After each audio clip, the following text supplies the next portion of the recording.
بسم اللہ الرحمن الرحیم حامدا و مصلیا و مسلما اما بعد۔ ناظرین کرام، اجل صحابہ کرام کی فہرست میں ایک نام زید بن حارثہ رضی اللہ تعالی عنہ کا بھی ہے۔ زید بن حارثہ رضی اللہ تعالی عنہ کا تعلق قبیلہ بنی کلاب سے تھا، جو مکہ معظمہ سے دور کہیں رہتا تھا۔ حضرت زید بن حارثہ رضی اللہ تعالی عنہ بچپن میں اپنے والد یا قول کے مطابق اپنے چچا کے ہمراہ ایک قافلے کے ساتھ کہیں جا رہے تھے۔ راستے میں ڈاکوؤں نے قافلے کو لوٹ لیا اور بچوں کو غلام بنا لیا۔ ان بچوں کو لا کر مکہ معظمہ کے ایک بازار میں فروخت کیا گیا۔ انہی بچوں میں ایک بچہ زید نامی بھی تھا، جن کو مکے کے ایک شخص حکیم بن حزام نے خریدا اور بعد میں اپنی پھوپھی حضرت خدیجہ رضی اللہ تعالی عنہا کو دے دیا۔ یہ واقعہ اللہ کے رسول صلی اللہ علیہ وسلم کی بعثت بلکہ حضرت خدیجہ کے آپ کے نکاح میں آنے سے پہلے کا ہے۔ اس وقت حضرت زید رضی اللہ تعالی عنہ کی عمر تقریباً 8 سال تھی۔ حضرت خدیجہ رضی اللہ تعالی عنہا نے نکاح کے بعد یہ غلام اللہ کے رسول صلی اللہ تعالی علیہ وسلم کو تحفے میں دے دیا۔ آپ نے اس معصوم بچے کو اتنا پیارا محبت سے نوازا کہ یہ غلام اپنے ماں باپ کو بھول گیا۔ ادھر ماں باپ کا اپنے بچے کی فراق میں جدائی میں برا حال تھا۔ اتفاق سے قبیلہ بنی کلاب کے ایک شخص حج کرنے کے لیے مکہ مکرمہ آئے اور وہاں انہوں نے زید کو دیکھا اور پہچان لیا۔ جا کر ان کے گھر والوں کو اطلاع دی کہ تمہارا بیٹا میں نے مکے میں دیکھا ہے۔ چنانچہ زید کے والد چچا ان کو لینے کے لیے مکہ آئے اور بطور فدیہ مال کثیر بھی اپنے ساتھ لے کر آئے۔ اللہ کے رسول صلی اللہ علیہ وسلم سے رابطہ کیا اور اپنی آمد کا مقصد عرض کر کے مال و دولت بطور فدیہ دینے کی پیشکش کی۔ آپ نے حضرت زید کو بلایا اور بلا کر معلوم کیا، کیا تم ان لوگوں کو پہچانتے ہو؟ زید بن حارثہ نے اپنے والد اور چچا کو پہچان لیا۔ اللہ کے رسول نے فرمایا، اپنا مال اپنے پاس رکھو، یہ زید ہیں، اگر یہ تم لوگوں کے ساتھ جانا چاہتے ہیں ان کو اختیار ہے، میں ان کو مجبور نہیں کروں گا۔ لیکن حضرت زید رضی اللہ تعالی عنہ پیارے آقا صلی اللہ تعالی علیہ وسلم کی ذات گرامی سے اس قدر متاثر ہو چکے تھے اور اللہ کے رسول سے اتنا گہرا تعلق قائم ہو چکا تھا کہ اپنے والد و چچا کے ساتھ جانے سے انکار کر دیا۔ اللہ کے رسول علیہ السلام نے بھی زید کے جب اس عمل کو دیکھا تو آپ بھی متاثر ہوئے۔ آپ حرم شریف میں تشریف لائے اور قریش کو گواہ بنا کر کہا، یہ زید آج سے میرا بیٹا ہے اور میں اس کا باپ، یہ میرا وارث ہوگا اور میں اس کا وارث ہوں گا۔ چنانچہ لوگ اسی دن سے ان کو زید بن محمد کہنے لگے۔ پھر عرصے کے بعد جب اسلامی قانون نے متبنہ یعنی منہ بولا بیٹا بنانے کی جاہلی رسم کو ختم کر دیا تو زید بن حارثہ کہلائے جانے لگے۔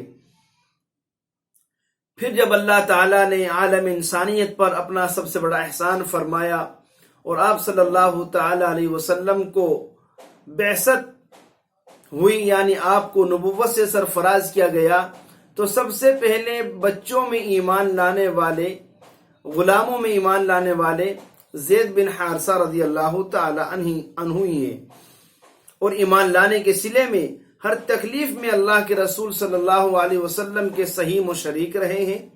وہ طائف کے مشہور سفر میں بھی آپ کے ساتھ تھے۔ ہجرت کے بعد بہت سے غزوات میں دین کے لیے جان کی بازی لگائی اور آخر غزوہ موتا میں شہادت سے سرفراز ہوئے، جس کا تذکرہ جعفر طیار رضی اللہ تعالی عنہ کے تذکرے میں آپ نے سنا ہے۔ زید جب شادی کے قابل ہو گئے تو آپ نے حضرت زید کا نکاح اپنی پھوپھی ذات بہن حضرت زینب بنت جحش رضی اللہ تعالی عنہا سے کرا دیا تھا، لیکن یہ رشتہ زیادہ دن باقی نہ رہ سکا اور حضرت زید نے طلاق دے دی۔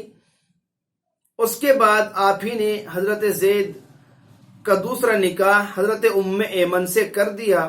یہ آپ کے والد عبداللہ کی باندی تھیں اور ان کے انتقال پر آپ کی مملوکہ ہو گئی تھی، اللہ کے رسول نے ان کو آزاد کر دیا تھا۔ انہی سے حضرت زید بن حارثہ کا نکاح ہوا ہے، اور پھر انہی کے بطن سے حضرت زید رضی اللہ تعالیٰ عنہ کے صاحبزادے مشہور صحابی حضرت اسامہ بن زید رضی اللہ تعالیٰ عنہ پیدا ہوئے ہیں۔ زید بن حارثہ رضی اللہ تعالیٰ عنہ کے فضائل و مناقب کا شمار مشکل ہے۔ ان کو اللہ کے رسول سے اپنے ماں باپ سے بھی زیادہ محبت تھی، اسی لیے انہوں نے اپنے والد اور چچا کے ساتھ آزاد ہو کر اپنے وطن جانے کے مقابلے میں رسول اللہ صلی اللہ تعالی علیہ وسلم کے ساتھ غلام ہو کر رہنے کو ترجیح دی۔ ادھر اللہ کے رسول کو بھی ان سے غیر معمولی تعلق تھا، اسی لیے اللہ کے رسول نے ان کو اپنا متبنہ بنا لیا تھا، اور ان کی زندگی کا خاص حصہ اسی طرح گزرا کہ صحابہ کرام ان کو زید بن محمد کہتے تھے، حتیٰ کہ جب آیت کریمہ ادعوہم لآبائہم نازل ہوئی، جس میں نسب کو اپنے اصل والد سے جوڑنے کا حکم دیا گیا ہے، تب صحابہ کرام نے زید بن حارثہ کہنا شروع کیا۔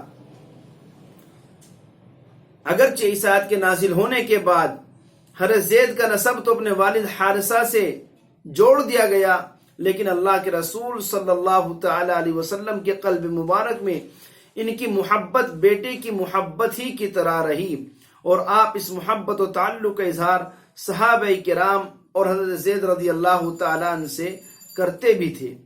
حضرت زید رضی اللہ تعالیٰ عنہ اگر کبھی مدینے سے باہر جاتے، آپ بڑے اشتیاق سے ان کی آمد کے منتظر رہتے۔